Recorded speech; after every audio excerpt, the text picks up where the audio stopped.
quiero hacer una acotación ahí. Soy terapeuta cognitivo-conductual. Ok. Para que tengan ahí el dato. Veo a Ceci ahí. Hola, Ceci. ¿Cómo estás? Bueno, pues vamos a comenzar con esta clase. Es una hora, ¿verdad, Betty? Perfecto. Entonces, bueno, les voy a compartir la presentación. Déjame ver aquí, compartir. Es una hora y después preguntas y respuestas. Correcto. Entonces, creo que ahí ven la diapositiva, ¿verdad? ¿Sí la ven claramente? Yo no puedo ver cómo la ven ustedes, entonces necesito que me comenten si la distinguen. Bueno, entonces vamos a empezar. Hoy vamos a hablar sobre estados mentales insanos. La verdad es que hay muchísimo que decir. Simplemente tomando el budismo como referencia bibliográfica, pues hay muchísimos suttas que hablan sobre los estados mentales insanos y pues podríamos pasarnos aquí hacer un diplomado solamente de ese tema desde el budismo. Pero bueno, lo que yo les traigo aquí preparado es algo, sí desde la perspectiva budista, pero me interesa mucho que se puedan llevar algo para su vida cotidiana, ¿no? Tanto en teoría como en práctica, si es que nos da tiempo. La verdad es que es difícil hacer un material demasiado reducido porque ya nos perderíamos de mucho contenido. Entonces, les voy a dar algunos datos sobre el budismo, pero también un poco sobre cómo abordar los estados mentales desde algo como terapéutico que les pueda ser de utilidad. Que no sé si hay como micrófonos ahí abiertos, de repente eso puede generar como eco, entonces pueden checarlos. Bueno, entonces empiezo con esta cita del Dhammapada, que es un libro muy importante dentro de la doctrina del budismo. En este texto, el Dhammapada es una compilación de versos que el Buda pronunció en diferentes ocasiones. Entonces, la compilación lo hicieron los monjes después de la muerte del Buda, y cada verso pues tiene una historia de dónde proviene, pero no vamos a hablar de eso. Solo quiero destacar aquí 3 versos muy importantes para el manejo de los estados mentales insanos. Este primer versito, que es el verso número 221, dice: uno debería abandonar la ira, eliminar la vanidad, trascender toda atadura. Los sufrimientos no sobrevienen a ese que no se apega a la muerte, a la mente y al cuerpo, al que no posee nada. Entonces ya desde aquí el Buda está dando una instrucción, pues un fragmento de su sabiduría de qué es lo que nos ayuda o nos ayudaría a trascender las ataduras. Las ataduras es un término técnico que se refiere a todo aquello que nos ata al ciclo de existencias. Pero bueno, aquí está la declaración del Buda sobre que abandonar la ira y la vanidad nos van a ayudar a pues liberarnos de esas ataduras y esos apegos a la mente, al cuerpo, a la existencia. Ya entonces con este versito uno se va haciendo la idea de que la ira es la mala del cuento, la ira y la vanidad. Y hay otros estados mentales que, así como nos lo pone el Buda, pues son los malos, son de quienes nos debemos desprender y desapegar. Y si uno no tiene cuidado, si no hay como una guía adecuada sobre esto que está pronunciando el Buda, uno se puede empezar a confundir y empezar a pelearse con los estados mentales insanos, lo cual sería justo lo contrario de lo que el Buda está sugiriendo. Pero vamos a ver el siguiente verso, que es el verso 222. Estos versos que seleccioné están en el capítulo de la ira, que ustedes pueden encontrar en el Dhammapada. Este segundo verso, el 222, dice nuevamente sobre la ira: ese que contiene la ira naciente como un carro descontrolado, a ese yo llamo un auriga. La otra gente solo sujeta las riendas. Auriga es alguien que puede conducir un coche, pero no es un conductor cualquiera, es un conductor de élite, ¿no? Es un conductor de coche, de caballos, que sabe perfectamente bien cómo manejar el coche, cómo manejar los caballos. Vaya, es una delicia de chofer. Las otras personas solo sujetan las riendas. Hay personas que conducen solo porque pueden agarrar un volante, pero no son realmente buenos conductores. Entonces, en cambio, el Buda está haciendo aquí un símil donde dice la gente que puede contener la ira naciente como un carro descontrolado, esos son verdaderos conductores. Los demás solo pueden agarrar el volante del coche, pero no pueden hacer nada más. Entonces aquí ya tenemos otra clave. Nuevamente la ira hace su aparición en el mapa como la mala del cuento. Es algo de lo cual nosotros debemos cuidarnos, protegernos, defendernos. Pero tiene algo aquí como encriptado el Buda cuando dice ese que contiene. No está diciendo el que no tenga ira o el que logre deshacerse de ella. Contener tiene una connotación más profunda, porque además dice contiene la ira naciente. Es decir, ya la ira está surgiendo, uno se está empezando a enojar por algo, y de ahí viene que el Buda dice el que puede contener, manejar esa ira cuando está apareciendo. Entonces, si leemos bien el fragmento, no es que uno no deba tener enojo o que el enojo uno tenga que estarlo evitando o peleándose con él. La idea aquí es aprender a manejarlo cuando está apareciendo el enojo. Ese es otro aspecto que el Buda está indicando. Que si uno no tiene cuidado, uno se puede ir con la finta y pensar, no tengo que enojarme. Ahí vienen unos problemas bien fuertes cuando uno no tiene una guía en el budismo. Cuando uno empieza a entender que no tiene que enojarse, no tiene que apegarse, no tiene que tener miedo, no tiene que tener tristeza. Así se hace una lucha encarnizada interna bastante fuerte y vamos a ver más adelante por qué pasa eso. Y finalmente tenemos dentro del mismo capítulo de la ira, este fragmento que el Buda nos dice, en los 226, dice, los contaminantes desaparecen en los siempre despiertos que se entrenan día y noche, en aquellos resueltos por el Nirvana.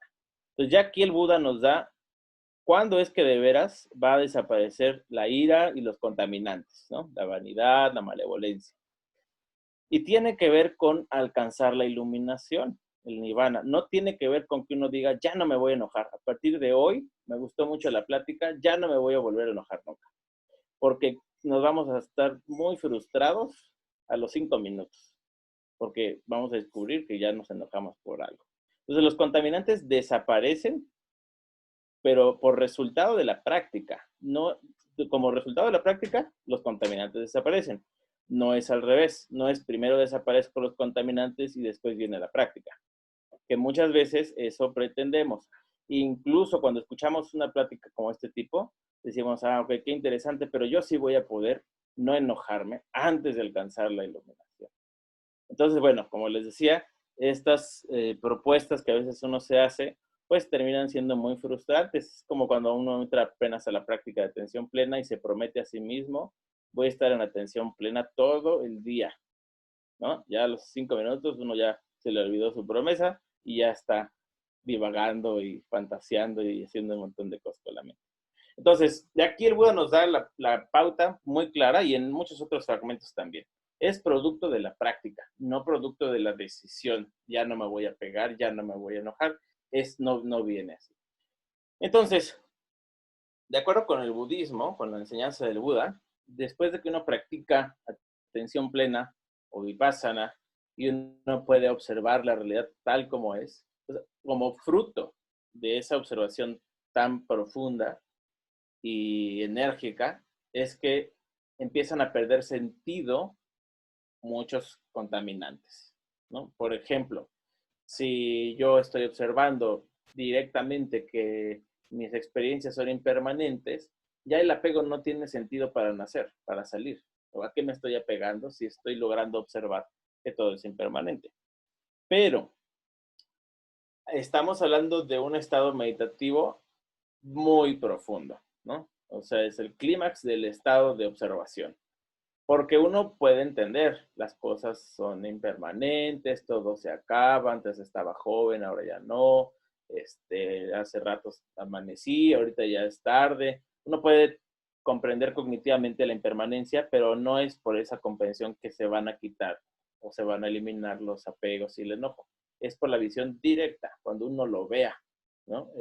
Cuando uno lo ve directamente con el ojo de la mente, ahí es cuando entonces empiezan a perder sentido esas impurezas. Y aquí les traigo un cuadrito de los 4 niveles de iluminación. Hay, de acuerdo con el Buda, 4 niveles de iluminación. Tenemos en este lado, ¿ustedes ven mi cursor, mi flecha? Ok. Entonces, en este lado tenemos el nombre en Pali y en este lado tenemos el nombre en español. Y por cada nivel de iluminación hay algunas impurezas o contaminantes que se van a ir o eliminando o atenuando. Entonces, vamos a ver. El primer estado de iluminación se llama Sotapanna y se refiere a uno que entra en la corriente, o sea, el que alcanza el nirvana por primera vez. Y digamos que la promesa es que uno ya no va a renacer más de 7 veces. Si uno no alcanza el cuarto grado en esa existencia, seguro que ya no va a volver a renacer más de 7 veces. Uh-huh. ¿Cuáles estados mentales insanos se abandonan en ese nivel? Estos cuatro, perdón. Concepción errónea, duda, envidia y avaricia. No los vamos a hablar todos, pero por ejemplo, de la concepción errónea significa entender las cosas al revés. Ver las cosas impermanentes como permanentes.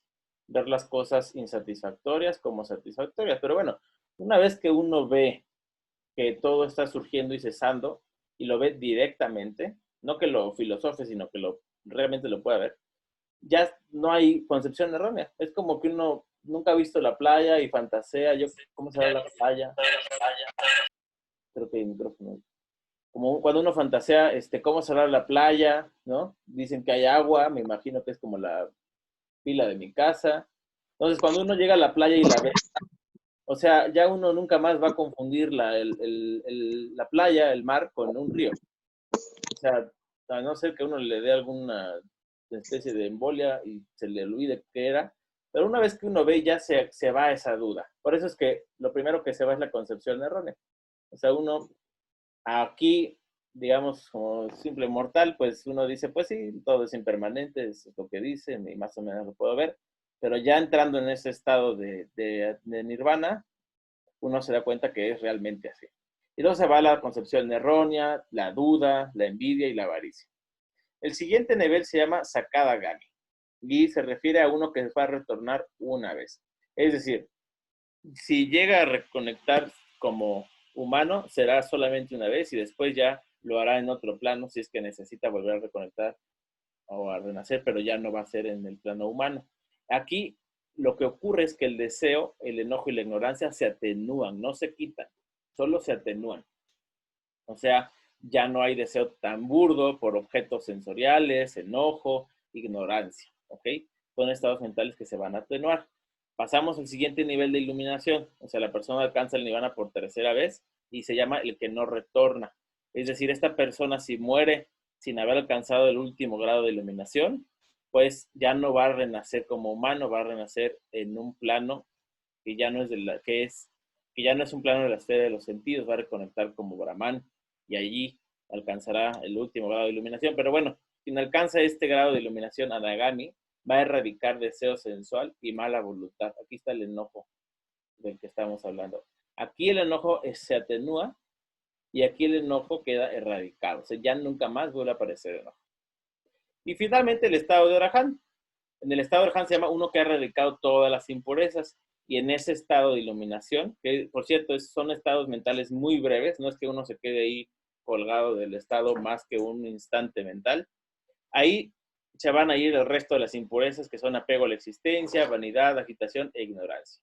Entonces, ¿ya se fijaron hasta qué grado de iluminación el enojo se erradica? Tercero, ¿ustedes por cuál van?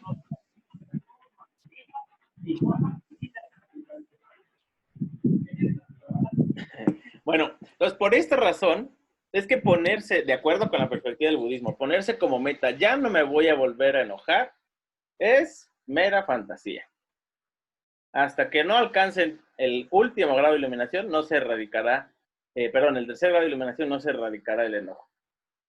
Si no quieren erradicarlo, solo lo quieren atenuar, pues todavía nos cuelga trabajo, tenemos que alcanzar el segundo. Entonces, bueno, por eso lo que quiero enfatizar con esto es, yo ni sé si voy a alcanzar la iluminación alguna vez, pero lo que sí puedo decirles es que pensar, ya no me voy a enojar, ya no voy a desear cosas, desde la misma perspectiva budista, no es posible hasta que uno alcanza la iluminación. De acuerdo con el budismo, un instante mental antes de alcanzar estos grados de iluminación, todavía existe el apego y el enojo. Uh-huh. Entonces, ¿qué es lo que ocurre cuando uno dice, bueno, yo voy a tratar de no enojarme, a ver si así voy progresando más? Como es una respuesta biológica, pues uno se siente frustrado y puede uno llegar a pensar, la práctica no me funciona, esto no es para mí, no logro avanzar. Pero no se trata de eso. Por eso hay que entender bien de qué se trata esto de lidiar con el deseo y el enojo y la ignorancia de acuerdo con la perspectiva del budismo. Porque, contrario a lo que uno podría pensar, no está diciendo, el Buda no está dando una indicación a priori, ya no se enoje, ya no se pega las cosas. Sí es bueno irlo entendiendo, irlo asimilando, pero esto va a ser fruto de la práctica. Pero no un fruto como de sentarse hoy, sino es fruto de alcanzar cierto grado de iluminación. Ahora, mientras les llega el estado de iluminación, hay cosas que hacer. No es como que entonces no hay nada que hacer. Todavía hay cosas que hacer. Entonces, bueno, les traigo esta lámina, que no me voy a dedicar a esta diapositiva ahorita. Tal vez si nos da tiempo al rato, lo hacemos. Esto que están aquí son, de acuerdo a los comentarios del discurso del Buda sobre la práctica de la atención plena, el Satipatthana Sutta. En esos comentarios canónicos están estas sugerencias de los monjes de qué hacer para ayudarnos a disminuir la frecuencia con la que aparezcan estas impurezas mentales, que son estas 5 de acá: el apego, la aversión, el sopor y la somnolencia, la agitación y la preocupación, y la duda.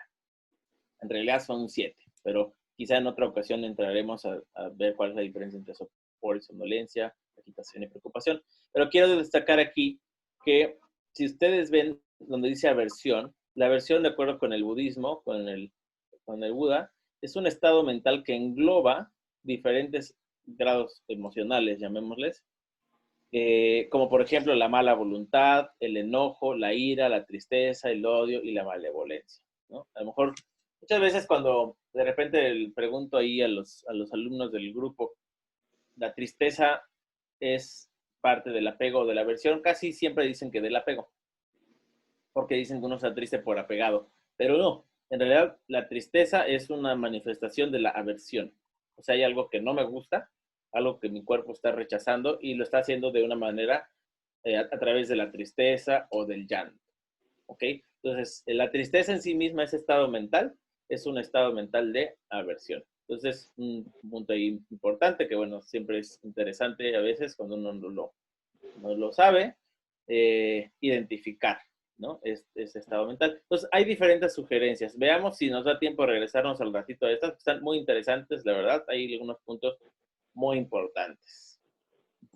Bueno, entonces, ahora, dentro del mismo de la enseñanza del Buda, tenemos que hay un espectro de emociones que oscilan entre el apego y la aversión. Del lado del apego, nosotros tenemos, bueno, usamos una herramienta aquí, tenemos el deseo, la codicia, la adherencia, el aferramiento, la dependencia, asir, ¿ok? Y del lado de la aversión, ya dijimos que está el enojo, el odio, la tristeza, la mala voluntad, la animadversión, etc. Entonces, si nosotros queremos ver desde la enseñanza del Buda, ¿cuál es el punto sano? Seguramente ya han escuchado ustedes hablar del punto medio, de acuerdo con la enseñanza del Buda, es una enseñanza del camino del medio. Pero el camino del medio no se refiere a estar medio apegado o medio enojado. Es un punto en el cual interactuamos con nuestras experiencias sin apego ni aversión, lo cual muchas veces, bueno, es algo interesante y a veces nos sorprende porque a veces somos un poco dicotómicos. Es como que si no estoy apegado al objeto, significa que lo estoy rechazando. O si me dices que no rechace el objeto, me estás diciendo que me apegue a él. Y nos cuesta mucho ubicar un punto medio donde no me estoy apegando ni lo estoy rechazando, pero a ese punto se refiere. Y bueno, es un punto que nosotros trabajamos y cultivamos cuando estamos practicando atención plena. O sea, en realidad estamos aprendiendo a ver todos los objetos con atención, sin apego ni aversión. No es fácil, pero en eso consiste un poco la práctica y el objetivo en parte de esa práctica. Entonces, bueno, vamos buscando este punto medio. Ahora, vamos a pasar a la siguiente. Yo aquí les puse un espectro de emociones básicas que tienen raíz en la aversión, o sea, que son variedades de la aversión, más bien, ¿ok? Entonces les puse estas 4, que son, como digamos, como las más clásicas. De aquí se derivan muchas más, pero, digamos, son básicas. Tenemos que está el enojo, la tristeza, el miedo y la culpa.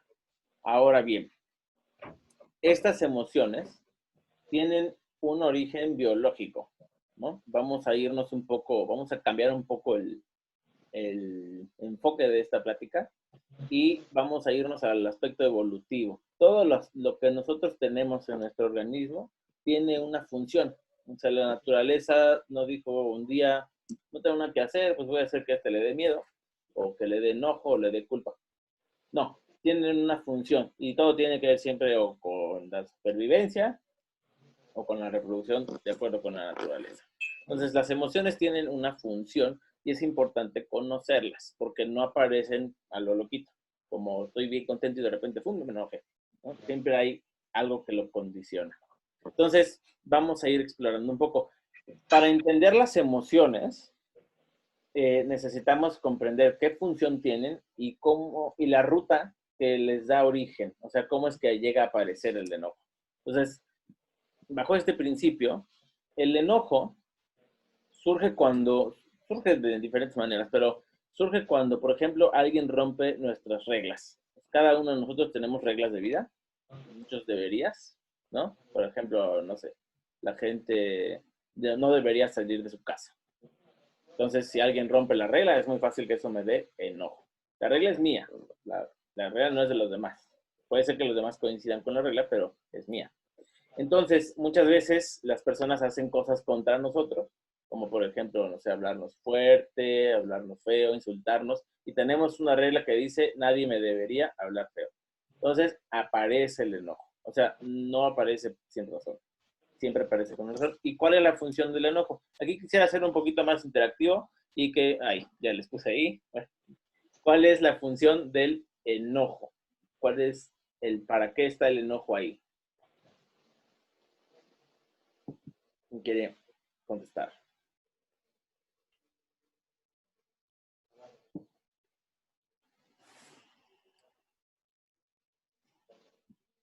¿Quién quiere proponer? ¿Para qué cree cuál es la función del enojo? ¿Sí? A ver, tal vez sería como para dividir quiénes son los de tu mismo grupo, quiénes tienen tus mismas ideas y se segregan los grupos, por ejemplo.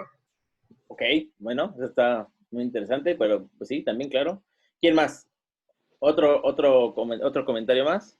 De cuál creen que sea la función del enojo. Digo, una Sería cosa es, para, ¿sí?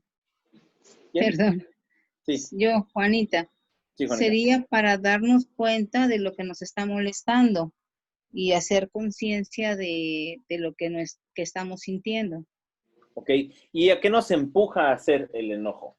En la cuestión de la conducta, de la acción. Si Y lo pues dejamos actuar, ¿a qué nos lleva? a veces, perdón, pasó un camión, a veces a tener actitudes equivocadas, actitudes en donde decimos o hacemos cosas que después nos podemos arrepentir.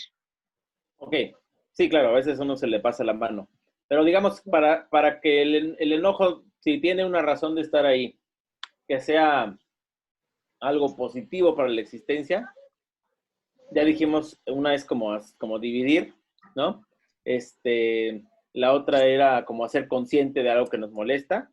Y yo le voy a agregar aquí, digo, hay muchas formas de ponerlo. Vamos a poner aquí poner límites. Digamos, ese es como a lo que el enojo quiere llegar. No quiere decir que hay que hacerlo enojado, pero ese es como el objetivo de la emoción. Vamos a pasar a la siguiente, la tristeza. ¿Cuándo es que aparece la tristeza? Así como el enojo aparece cuando alguien rompe nuestras reglas, ¿cuándo es que aparece la tristeza? ¿Qué dirían ustedes?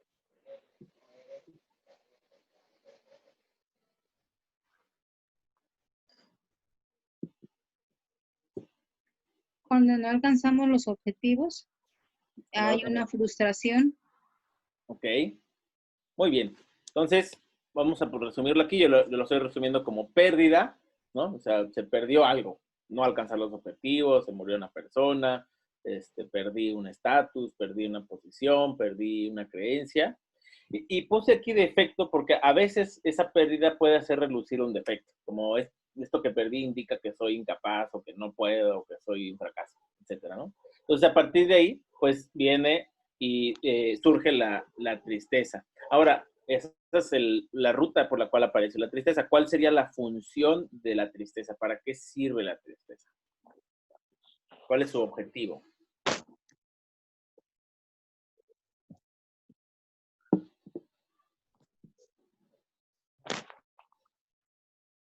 ¿Quién se anima?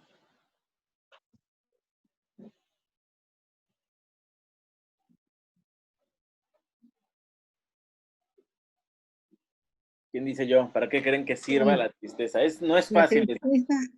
tristeza Ajá. definitivamente nos conlleva a una falta de autoestima, o sea, nos da o nos enseña nuestras limitaciones, falta de autoestima, frustración, a Okay. veces podría decirse que hasta un enojo reprimido, Ok, si lo pusiéramos en términos de para qué sirve positivamente, ¿qué da de bueno a la persona el poder tener tristeza? ¿Para qué le va a servir? Para darte cuenta de... ¿Cómo? Dejar ir. Dejar ir. Ok. Sí, también, claro. Como un mecanismo de liberación, ¿no? De esa emoción contenida. Más bien. Mecanismo de liberación. Muy bien, dejar ir, liberación, darnos cuenta de, digamos, como decía la primera persona, la baja autoestima que podemos tener y que para qué más sirve. Tiene una función social importante, el poder expresar tristeza. ¿Cómo revalorar? Revalorar, pero ¿por qué creen que uno llora? ¿Para qué servirá que uno llore y que alguien vea? Un mecanismo de empatía, ¿no? También. Mecanismo de empatía.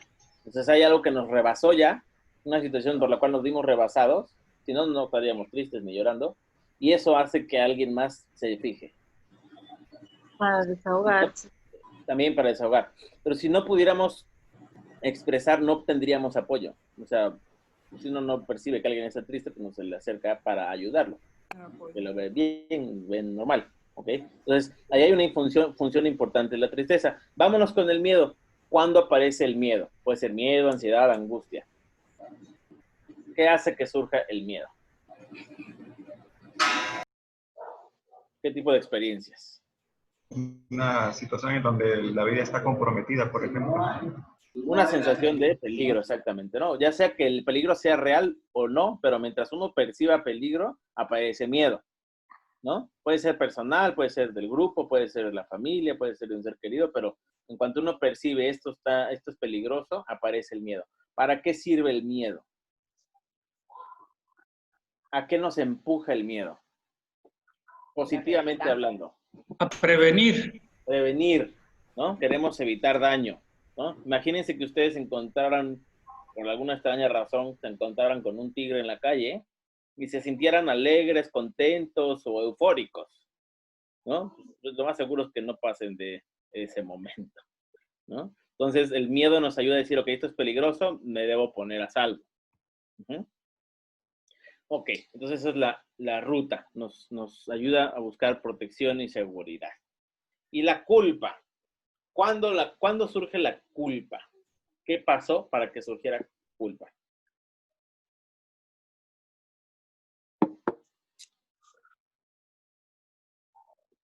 Expectativas. Les voy a dar una pista. Se parece al origen del enojo.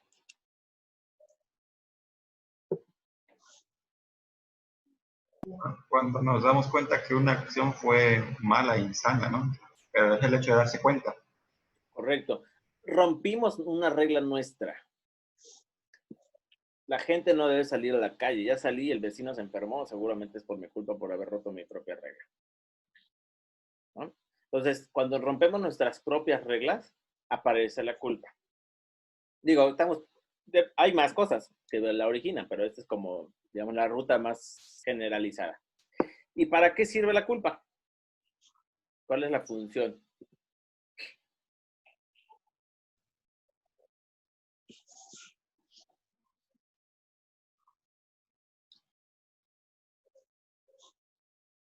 ¿Cuál será la utilidad de poder sentir culpa? El perdonarnos. Un poquito antes de eso.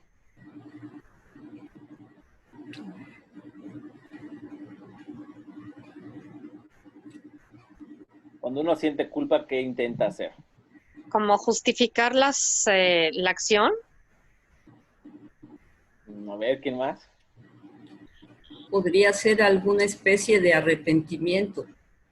Hey, nos ayuda a reparar daño o, por lo menos, tener más precaución para la siguiente. Si uno quiere estar pidiendo perdón, pues tiene que poner atención a lo que hace, ¿no? Entonces, nos ayuda a interiorizar eso, no estuvo bien, ¿no? Debo tener más cuidado. Reparar daño puede ser a través del remordimiento, por ejemplo. Entonces, bueno, estas emociones básicas, digamos, desagradables, que todas tienen en común a la aversión, hay una función ahí. O sea, no están puestas gratuitamente. Se sienten muy desagradables y quisiéramos no tener que estar sintiendo enojo, tristeza, miedo, culpa. Y como el budismo nos enseña, hay muchas cosas que podemos hacer para no estar cayendo en ellas, que tienen que ver con, pues, la ruta que les da origen. Por ejemplo, si uno no quiere estar sintiendo culpa y estarse disculpando cada rato, pues uno debe practicar ética, por ejemplo, ¿no? Cuidar, no romper uno las propias reglas, las propias convicciones para no estar sintiendo culpable. Ahora, las emociones tienen una función, pero no significa que siempre lo hagan bien. Es muy frecuente que lo hacen mal. A veces la culpa nos inunda, nos hace infelices, ya no podemos como ver más allá de lo que hicimos, o el miedo, a veces el miedo nos inunda mucho por un peligro que a lo mejor no es real. A lo mejor estoy catastrofizando, ¿no? Pero el miedo apareció porque percibí peligro y trata de ponerme a salvo. El problema es que me está tratando de poner a salvo de algo que no está pasando, por ejemplo, ¿no? Igual la tristeza. A veces, bueno, a veces sí se perdió algo, no es como que vayamos chueco, pero no necesariamente eso indica que somos defectuosos, como dice esa tristeza o esa pérdida, ¿no? El enojo, ¿no? Quisiéramos que no surgiera enojo. A veces tenemos unas reglas muy rígidas de cómo se deben portar los demás y pues es súper fácil que las rompan, ¿no? O sea, si yo digo, ver, las personas a mis conferencias deben entrar de traje, pues ya estaría yo súper enojadísimo, ¿no? Entonces, a veces si tenemos reglas muy rígidas, pues es súper fácil que sintamos que los demás las están rompiendo a cada rato.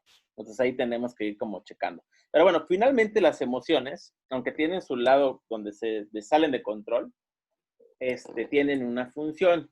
Cuando decimos que tienen una función, estamos diciendo que son normales, ¿no? O sea, si alguien los asalta, pues es normal que se sientan angustiados. Y como es normal, es inevitable que se sientan angustiados en ese momento. A no ser, y me regreso a las primeras diapositivas, a no ser que ustedes ya hayan alcanzado el último grado de iluminación, pues seguro los van a saltar y no van a sentir ni angustia, ni coraje, ni nada. Pero bueno, no sé si hay algún iluminado, pero en lo que eso llega, debemos entender que las emociones son normales y con eso queremos también decir que por lo tanto son inevitables. O sea, si alguien se para atrás de una esquina y me hace bu, pues inevitablemente me voy a asustar, ¿no? O si muere algún familiar cercano, pues inevitablemente me voy a poner triste, ¿no? O si estoy a punto de perder mi trabajo, pues inevitablemente voy a sentir miedo. Entonces, no nos deberíamos extrañar de sentir esas emociones. El Buda no dice que no sientas emociones, el Buda habla de un entrenamiento, ¿no? De una contención de las emociones, de cómo hacer más funcional las emociones. El problema no es tanto, mientras nos iluminamos, el problema no es tanto sentir enojo, sino qué podemos hacer asertivamente con ese enojo, o sea, no transgredir a los demás o flexibilizar nuestro propio enojo. Entonces, bueno, Si las emociones son normales e inevitables, nosotros como practicantes de budismo o meditadores, no deberíamos tener la expectativa de ya no tener enojo porque meditamos. De hecho, es como un comentario muy común de familiares, de las personas que meditamos, que nos dicen en casa, oye, eso que meditas, ¿no? Pues imagínate si no meditas, ¿cómo sería? Pero porque no es que esto nos va a exentar de tener emociones. Entonces, bueno, ¿alguna duda hasta acá? Digo, aclaramos dudas más al rato más, pero digamos de este tema de lo normal e inevitable de las emociones. Son inevitables en tanto son automáticas. De acuerdo con el budismo, todo se debe a condiciones, ¿no? Si el enojo surge por determinadas condiciones. Hay una persona, hay unas reglas mías, tengo capacidad auditiva, hay acciones. Cuando se conjuntan todas esas condiciones, aparece el enojo, ¿sí? Entonces, dicho de otra manera, si se juntan las condiciones apropiadas, va a aparecer el enojo, aunque uno no quiera que aparezca el enojo. Entonces, por esta razón es que nos conviene aprender a hacer amistad con las emociones, en primer lugar, ¿no? Aprender a relacionarnos con ellas de una manera amistosa, porque nos van a estar acompañando de aquí hasta el último grado de iluminación. Entonces, pues más nos vale agarrarlas de compañeras. Además, por si fuera poquito, de acuerdo con el Buda, uno puede alcanzar la iluminación, si es que eso es el objetivo que tienen, con cualquier objeto, con cualquier fenómeno que se llame realidad última, que ustedes observen. Y puede ser uno de esos fenómenos el enojo. O sea, en el canon budista hay historias donde algún monje alcanzó la iluminación observando el enojo. O la tristeza, o el miedo, o la culpa, o la alegría. Entonces, ¿qué es lo que deberíamos hacer? Como este meditador que está aquí. Nosotros deberíamos aprender a practicar atención plena, observando también las emociones. O sea, supuestamente uno va a observar el contacto del aire, o el movimiento del abdomen, o el sonido, sin apego ni aversión. Pero pues yo no quería y ya me surgió el apego. Ya ando pensando, ¿dónde me compro una campana tan bonita como la de Betty cuando la suena cuando estábamos meditando? Y ya apareció el apego. Les doy un adelanto. No se peleen con el apego, conviértelo en objeto de atención. Ahí hay apego. Está surgiendo y cesando. Si le ponen atención suficiente, van a ir notando cómo es una sensación que no es plana. Está continuamente surgiendo y cesando. Y eso es lo que queremos, ese es el alimento de la práctica, observar el surgir y el cesar de todos los fenómenos. Lo mismo pasaría si lo que surgió de repente es el enojo. Yo estaba meditando muy contentito, cuando de repente pasó la campana de la basura y me sobresalté y me enojé. Aprovechen, es la oportunidad de oro para aprender a observar su enojo y a llevarse amistosamente con el enojo. Suena un poco raro, pero la idea es no enojarse por estar enojado. Ya con el primero que apareció es más que suficiente. Entonces, volteamos a ver el enojo, observamos. Nos podemos apoyar en el cuerpo, ¿no? Hay ejercicios de práctica de atención plena donde nosotros identificamos en qué parte del cuerpo se siente esa emoción y vamos a sentir a esa sensación ahí en esa parte del cuerpo, ¿no? Hay una serie de pasos que uno puede seguir, que es un ejercicio. No sé si Betty lo han hecho ahí en el grupo. ¿Sí? Sí, lo hemos hecho. Bueno, entonces, ya recuerdan, es observarlo. Algunos maestros meten algunas frases que son muy útiles, como para ayudar a la mente a no pelearse con el enojo, por ejemplo, ¿no? Como, por ejemplo, decirse, está bien sentirme así, es lógico sentirme así, es parte del momento presente, me doy permiso para sentirlo. Y eso sería todo. Todo lo que sigue es seguirlo observando esa sensación, cómo está surgiendo y cesando. No queremos racionalizar lo que estamos haciendo. Las frases son para ayudarnos a relajar un poquito la mente en tanto observamos esa emoción que es desagradable. Lo mismo si aparece tristeza. Si aparece tristeza no es, ay, lo estoy haciendo mal, no lo logro hacer bien porque me puso triste. No, si te estás dando cuenta que estás triste, estás poniendo atención. Entonces aprovechemos y observemos la tristeza con atención plena, ¿no? En qué parte del cuerpo se siente y lo mismo que lo anterior. Lo mismo si es culpa.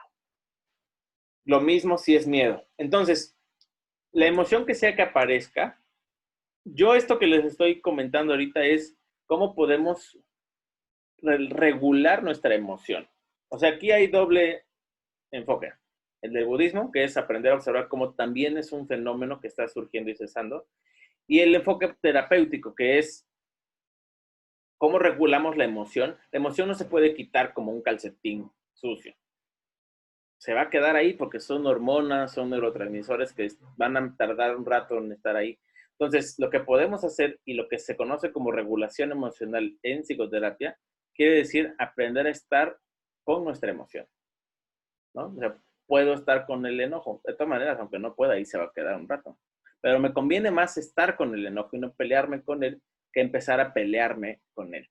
Porque entonces, en lugar de tener un problema que es el enojo, ahora tengo dos. El enojo por estar enojado, ¿no? Con uno es más que suficiente.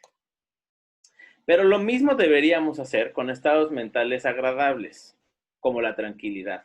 También es un estado mental que está surgiendo y cesando, si lo queremos ver desde el enfoque de la práctica de la atención plena de Vipassana, del budismo.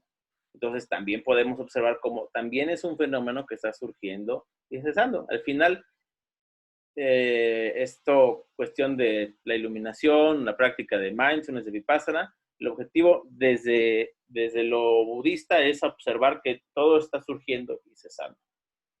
Pero también nos conviene, desde el lado terapéutico, aprender a observar que la tranquilidad es una emoción que apareció y que al rato seguramente va a cambiar otra vez.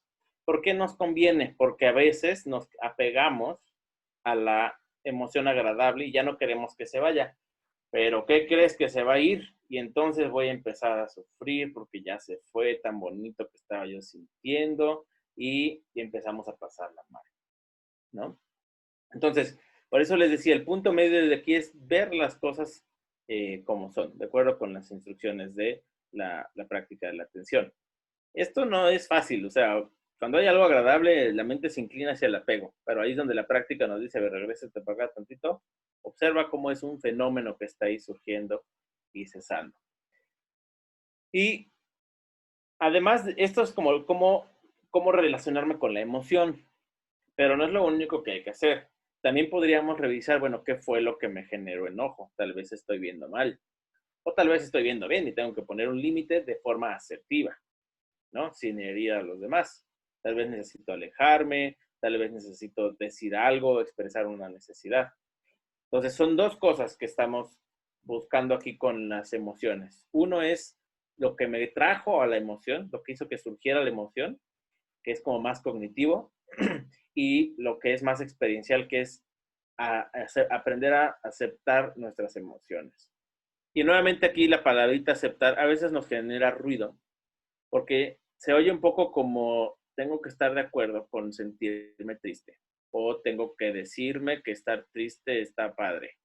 No, aceptar significa notar que, pues, las cosas no podrían estar diferentes en ese momento porque se juntaron los elementos necesarios para sentirme de esa manera. Sería padre sentirme de otra forma, pero no es así. No es resignarse, porque cuando uno se resigna, uno en el fondo cree que, bueno, pues ya me toca sentirme así, pero en el fondo pienso que no debería estar pasando. O sea, hay una lucha ahí, si quieren, más escondida, pero hay lucha. En cambio, la aceptación implica notar que las cosas no tendrían por qué ser diferentes, pues dada la situación que estoy viviendo, dado lo que me acaba de pasar. Si alguien me acaba de asaltar, pues no tendría yo por qué no sentirme angustiado. Es normal sentirme angustiado. Raro sería que sintiera yo amor o alegría porque me acaban de asaltar. Eso sería raro. Pero que me sienta angustiado porque me asaltaron es la cosa más normal del mundo. Bueno, ¿cómo vamos hasta aquí? Esta es la última diapositiva. Entonces, no sé si hay alguna duda o quisieran que me regresara a esta lámina a comentarles algunos puntos. Betty, no sé qué. No, está muy bien, sí, están muy bien los estados mentales, ¿no? Lo que tú comentabas del miedo, depresión, miedo, exceso de pasado, ansiedad, exceso de futuro. Entonces ahí es donde vienen los estados mentales insanos, ¿no? Muy interesante. Perdón, ¿pueden cerrar los micrófonos? Porque por ahí no sé si me pueden decir quién tiene el micrófono abierto, porque luego no lo veo, perdón. Pero muy interesante. La tabla esta también está muy bien explicada, ¿no? Sí. Miren, esta tablita, si notan, hay dos. O sea, todas estas son como, ¿cuáles son las estrategias para abandonar cada uno de esos impedimentos? Y en cada una de esas 6 estrategias, 5 o 6 estrategias, hay dos que se repiten siempre. Uno es la buena amistad. Bueno, estos son dichos por el Buda. Uno es la buena amistad. En todo se repite la buena amistad. Y el otro es la conversación adecuada. Pero a mí el que más me gusta es la buena amistad, ¿no? Porque mucho se habla del budismo y digamos que está como popularizada este aspecto del apego, ¿no? O sea, el apego es como hijo de Satanás o una cosa parecida. Y sí, realmente es causa del sufrimiento, pero no significa que uno debería lograr ya no querer llevarse con nadie. La buena amistad está mencionada aquí por el Buda como una estrategia para abandonar el apego, la aversión, el sopor, la somnolencia, la agitación, la preocupación y la duda. Hay un discurso en el cual el Buda está hablando sobre la importancia de la buena amistad, o sea, tener una amistad adecuada para los objetivos de trascendencia que uno tiene, ¿no? De su práctica. Entonces, bueno, después de estar hablando mucho de lo importante de tener buena amistad y buenas conexiones, el primo del Buda le dice al Buda, o sea que usted lo que está diciendo es que la buena amistad es más o menos como el 50% de la práctica. Y el Buda le contesta a Nanda, que es su primo, le dice, no, Nanda, la buena amistad es el 100% de la práctica. Entonces, me gusta mucho esto porque contrario a uno de los clichés más famosos del budismo, malentendido, que es no apegarnos a nadie, no vincularnos con nadie, arreglárnosla solito, es todo lo contrario. Es importante tener buenas conexiones y buenas relaciones. Y ahorita con la cuarentena, aunque sea en línea, es importante hacer la llamada, hacer la conversación, hacer la plática. Uno muchas veces asume como, bueno, estamos en cuarentena, estamos en pausa, ya cuando se quite, lo veré. No, no parece que se va a quitar pronto y más vale ir haciendo nuestra vida normal en estas condiciones. Y las conexiones interpersonales son fundamentales para funcionar bien en la vida cotidiana y en la práctica, como dice aquí el Buda. La otra es conversación adecuada. Y en este caso, recomendación que hay que destacar, que el Buda está dando estas recomendaciones a monjes. Entonces, en una ocasión que el Buda fue a un monasterio, pues mientras él estaba adentro de un recinto, pues afuera habían monjes hablando, o sea, eran monjes de muchos lados, de muchos otros monasterios, y estaban hablando entre ellos que si el monasterio fulano, que el monje, que si ya supiste que el otro monje del otro monasterio, y así. Entonces, el Buda sale y les dice, monjes, hay dos cosas por hacer cuando uno no está practicando. O hablar del Dhamma o observar noble silencio. O sea, realmente este consejo es para alguien que está, no quiero decir comprometido, porque yo calculo yo que todos aquí estamos comprometidos, sino más bien que solo está para eso, ¿no? Pues cuando uno está ya muy abocado a la pura práctica, ya sea como monje o como laico, pero casi solo eso, pues conviene tener conversaciones que nos orienten a avanzar en nuestra práctica, o el noble silencio es muy útil porque nos ayuda a seguir observando y meditando. Pero es una cosa o la otra, no estoy diciendo que estemos callados todo el tiempo, ¿ok? Entonces, bueno, estos dos puntos siempre son muy importantes y creo yo que son muy fáciles, relativamente hablando, de seguir. Sobre todo si estamos hablando de un sangha como ustedes, como nosotros aquí, pues es un ambiente muy propicio para poder tener una buena amistad o buenas relaciones y conversación adecuada. Pero también es algo que fuera de esta práctica, pues yo les recomendaría ahorita para su vida cotidiana, ¿no? Porque a propósito del COVID y todo esto que está pasando, pues estamos muy distanciados de las personas con las que conectamos y estamos pues sobrebombardeados de información de todo tipo, ¿no? Pues sí es importante ir cultivando nuestros vínculos. Hay otros puntos interesantes, aquí otras recomendaciones. Miren, el punto 3 de la estrategia para el apego dice guardar las facultades sensoriales. Guardar las facultades sensoriales tiene dos acepciones. Uno es, si uno está meditando con los ojos cerrados, pues esa puerta de los sentidos está cerrada, no va a entrar ningún objeto visible ahí. Es un sentido menos del que me tengo que preocupar. Pero la otra acepción que es guardar es como si uno estuviera, digamos, viendo bien. O sea, si yo veo un pastel sabroso que me guste, una manera de guardar mis facultades sensoriales es ver el pastel con atención plena. Uno pensaría, la mejor estrategia es voltear para otro lado. No digo que no sea una buena estrategia, pero guardar las facultades sensoriales significa ve el pastel. No veas para otro lado, ve el pastel, pero con atención plena, ¿no? Con concentración y con atención. Es un pastel, se ve muy sabroso, correcto, sí, así se ve. Está muy colorido, es agradable, etc. Entonces me mantengo atento. Cuando mi mente empieza a decir, no, y se me compro uno o dos, ¿no? Tengo uno en el refri porque se acaba el primero. Ahí es cuando me regreso y me vuelvo a enfocar en el ejercicio de estar observando, ¿no? Por supuesto, no es fácil. Yo no sé si con algo que me guste mucho me saldría así de fácil como lo estoy diciendo, pero bueno, es una práctica finalmente, ¿no? Que eso es lo importante, que esto es una práctica, no es como un mandamiento, ¿no? Bueno, no sé si hay algún punto de aquí que les gustaría como saber a qué se refiere. Ok, empezamos con las preguntas y las respuestas. ¿Sí? Ok, tenemos escasos 10 minutos. En el chat creo que están preguntas por ahí. No le haré. ¿Sí puedes ver el chat? No. Sí, ya. Sí lo puedo ver. Me tengo que ir. No, abajo viene una. Ahora cuando habla de las estrategias, cuando habla de la buena amistad, se refiere a lo que se describe en el Mangala Sutta como asociarse con los sabios. Ese es otro, que ese sí también es importante, asociarse con sabios, ¿no?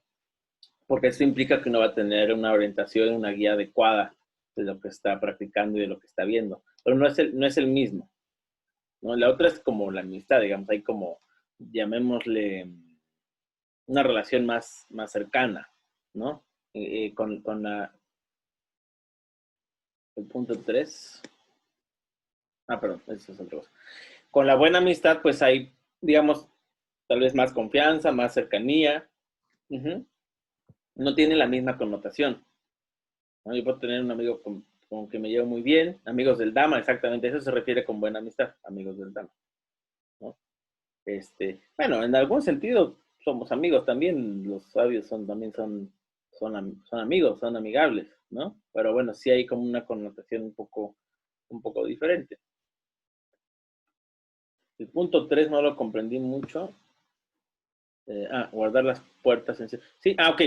Entonces, cuando, por ejemplo, uno está observando su respiración, contacto del aire, uno ahí está guardando la facultad sensorial ¿de qué sentido? ¿De qué sentido es el que estamos observando ahí? Cuando estamos observando el contacto del aire en la entrada de la nariz. El olfato.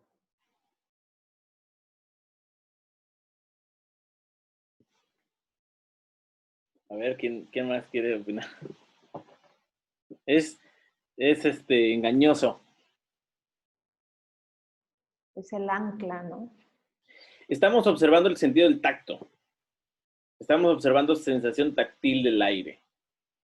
Entonces, esa sensación táctil puede ser agradable.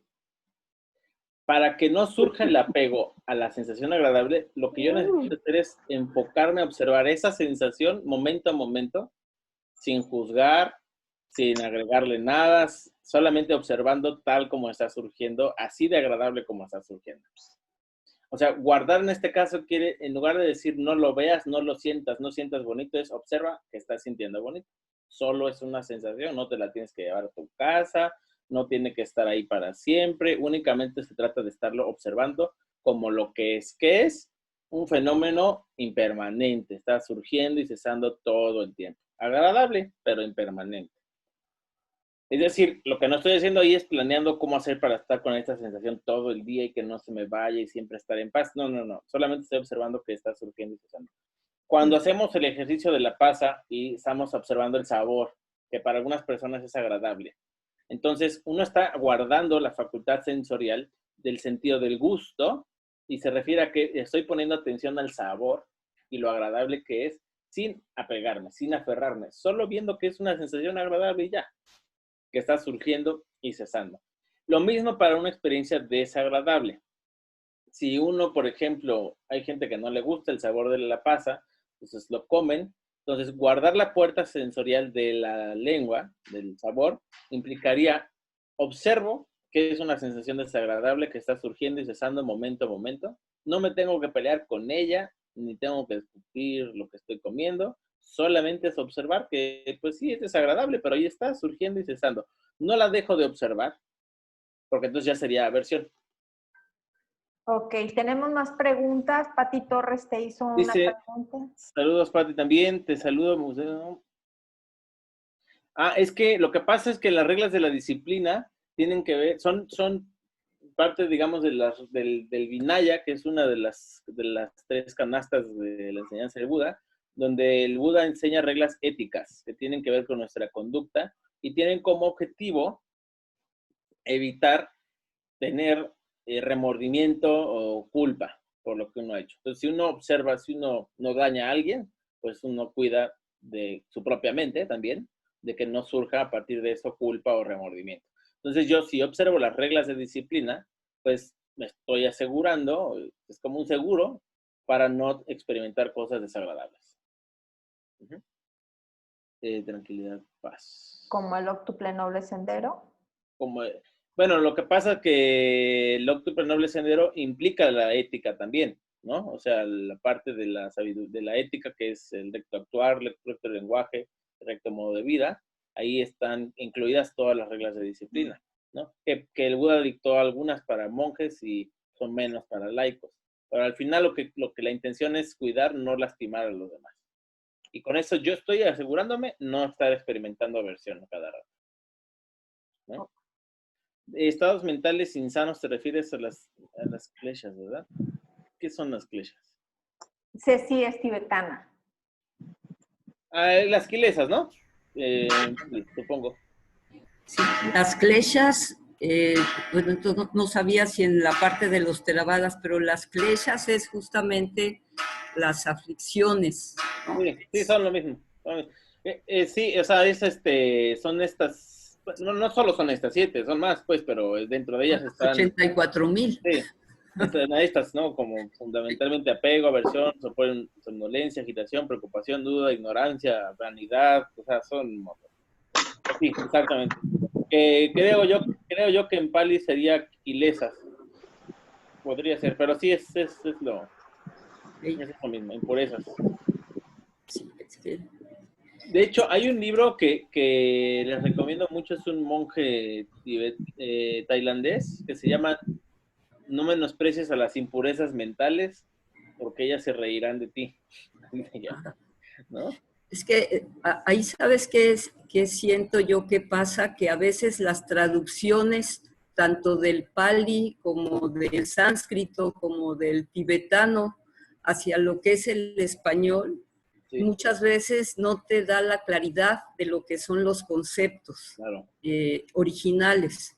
Sí. Entonces, por ejemplo, estados mentales insanos, de hecho, desde entrada te entiendes que son insanos todos los estados mentales y puede haber estados mentales que no son insanos, claro, o aflicciones que no entran ni siquiera como estado mental, ¿no? El miedo no es, según el budismo, una aflicción. O sea, el miedo está separado de todas las que son las aflicciones. Okay. Entonces, a veces es mejor como los términos raíz, digámoslo así, y explicar lo que es ese término raíz, Sí. para que captemos de mejor, con mejor entendimiento de lo que se trata. Exacto, el problema de estas lenguas, bueno, el problema ahí, ¿no? Pues es como dices, hay palabras que tienen muchísimos significados, ¿no? Y a veces hay que contextualizarlos dentro de la enseñanza que estamos tomando para saber ahí a qué se refieren. Pero en sí, pues sí, esto es muy profundo. Realmente es mucha información. Sí, no, y está muy, muy bien. Gracias, gracias. Gracias, sí, saludo. Ok. Pues no sé si hay otra pregunta. No veo que otra pregunta. ¿Hay otra? ¿No, verdad? No, no, no. Ya le contestaste a Lucy. Ajá. Ya Pati está, Ceci está. Andrés nos dijo lo del tacto con lo que es la respiración. ¿Ya? Nada más, eso es todo. Okay. ¿Nadie más tiene algo? ¿Quieres tú completar algo? Pues que practiquen mucho. Que practiquen mucho. La práctica mata la teoría, pero bueno, la teoría ayuda mucho para entender qué estamos haciendo, ¿no? Eso sí es muy importante. Enfatizar, por favor, no intentar, no ponerse como metas, no enojarse o no tener apego. Eso va a venir con la práctica, ¿no? Para que no la pasen mal. Sí, es cierto, son estados mentales insanos, hay que ponerles atención, estar pendientes de ellos, todo eso sí. Pero tanto como decir, ya no me tengo que pegar, ya no me tengo que enojar, híjole, no, sí, no se los recomiendo. No. Pues bueno, vamos a aprovechar la entrada que nos acaba de dar el médico para hacer nuestra práctica de 10 minutos. No sé si quieras tú guiarla, Felipe, o... No, la tomo, tú dala y yo la hago aquí. Ok, perfecto. Vamos a abrirlo con el meta. Ceci, ¿quieres guiar la práctica o la llevo yo? Dentro de 8 días, ¿verdad? Vamos a tomar nuestra postura lo más recta posible. Si estamos en alguna silla, acuérdense, separados del respaldo, la espalda lo más recta posible, la mano izquierda abajo, la derecha arriba, los pulgares tocándose y pueden descansar sus manos en su regazo. Cierren sus ojos o entreciérrenlos, más o menos la vista a 1 metro de distancia del piso. Inhalo, exhalo. Observan cómo entra el aire más frío, cómo sale más cálido. Lo observamos. Sientan su respiración y vamos a empezar con el meta. Esto no quiere decir que vaya a ir un rayo de luz y va a haber un milagro, ¿no? Simplemente vamos a poner nuestra mente en un estado de ecuanimidad. Sacar los estados mentales que tengamos, lo que tengamos en la mente y quedarnos nada más en el amor benevolente.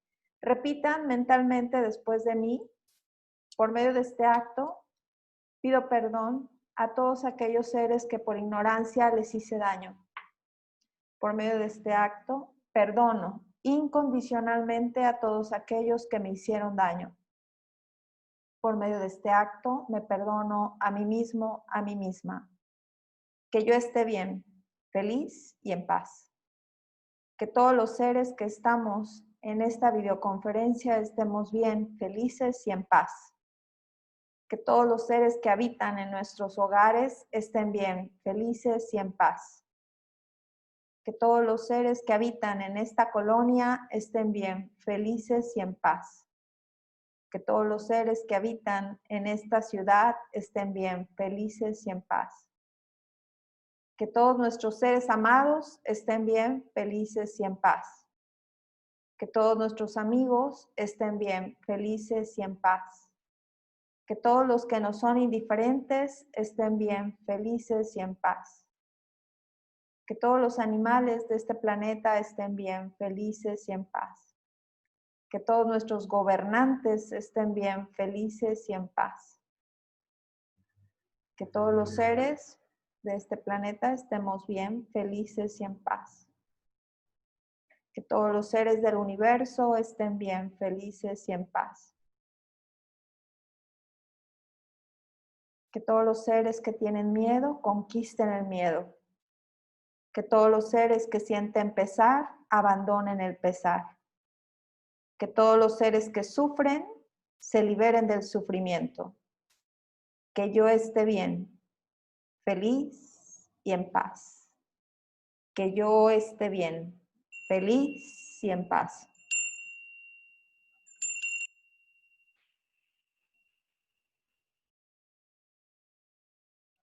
Sintiendo cómo entra y cómo sale el aire. Con una mente amplia y espaciosa, observando todo lo que acontece y dejándolo ir.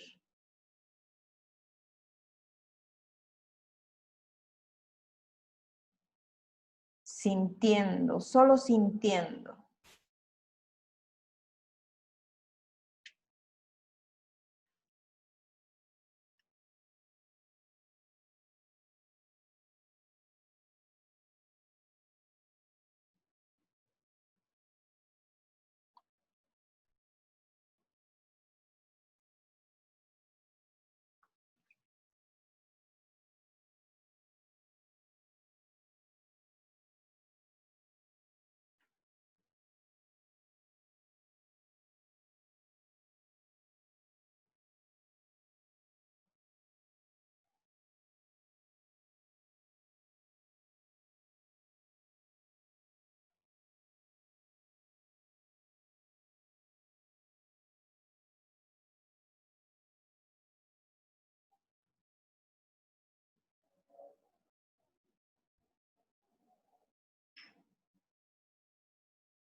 ¿Dónde está tu mente? Regresa la atención a tu respiración. Sintiendo, solo sintiendo.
lentamente a sus tiempos.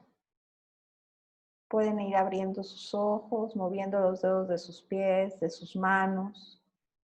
Lentamente. Ralenticen todas las acciones y la respiración.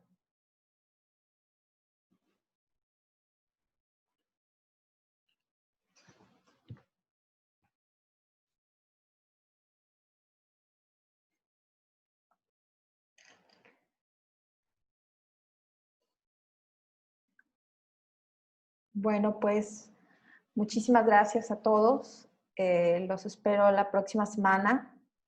Es un gusto estarlos viendo. La semana que entra tenemos a Ceci Garcés, que nos va a dar un tema muy interesante, también con una trayectoria muy amplia.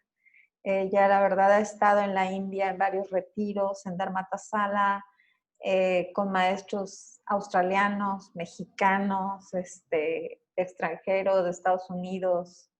Entonces, la verdad, tiene mucho para compartirnos de todo lo que es la filosofía budista, pero más que filosofía budista es todo lo cognitivo, cómo las emociones nos pueden ayudar o nos pueden atrapar. Esto es lo que estamos trabajando aquí. Les recomiendo que hagan esta práctica, los nuevos, diaria, 20 minutos diarios mínimo. Los que ya no somos tan nuevos, pues ahí van 40 minutos. Y muchas gracias a todos. Buenas noches. ¿Algo más que quieran agregar? ¿Alguna pregunta? ¿Algo que quieran por ahí agregar? ¿Todo bien? Sí, muchas gracias. No, gracias a ti, Judith. Un placer escucharte. Felipe, ¿nada más? ¿Todo bien? Ok, Lucy, Margarita, Antonio Salín, Salín, Néstor, Mariano, Lupita, Laura Lavarrieta, mucho gusto, Rosa Luz, Margarita, qué gusto, Tere, Andrés, gracias por acompañarnos. Gracias. Gracias. A todos. Los esperamos dentro de 8 días. Margarita, hola. Hola, hola, Lupita. Ahora sí que... Muchísimas Ay, gracias. Ceci, que estén bien, cuídense mucho. Así es. Gracias. Mucho. Ya ahorita la grabo, la subo y se las comparto, ¿ok? Gracias, hasta luego, bye, buenas noches. Muchísimas gracias, Luis Gracias, Luis. Felipe. Gracias. Felipe, un Gracias, honor. Betty. Un honor, un honor. Gracias. Cuídense mucho. Que estén bien. Felices. Muchos besos. Se acabó la ecuanimidad. Bye.